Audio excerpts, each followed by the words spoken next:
ప్రియులరా, బైబిల్ అనేది ఏంటంటే నీవు రక్షణ సువార్తను విని దాన్ని అంగీకరించి దాని యందు విశ్వాసం యేసుక్రీస్తుని సొంత రక్షకునిగా అంగీకరించి రక్షించబడతావు. ఆ తర్వాత ప్రార్థన ద్వారా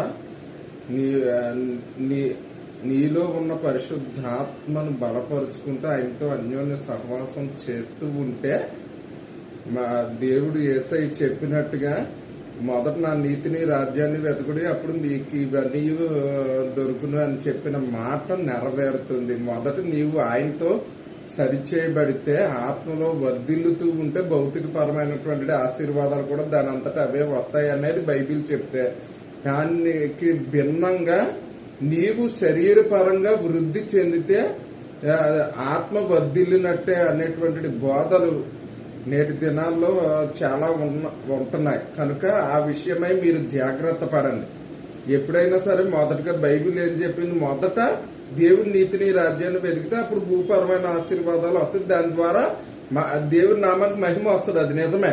ఎందుకంటే మనం ఆత్మలో వర్ధిల్తేనే శరీరపరంగా అనగా లోకపరంగా కూడా వర్ధిల్తాం. కానీ దానికి వ్యతిరేకంగా నువ్వు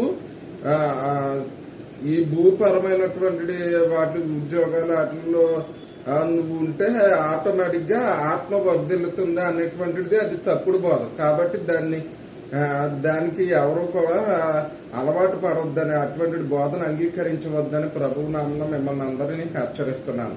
దేవుడు తన పరిశుద్ధ వాక్యమును దీవించును గాక. ఆమేన్.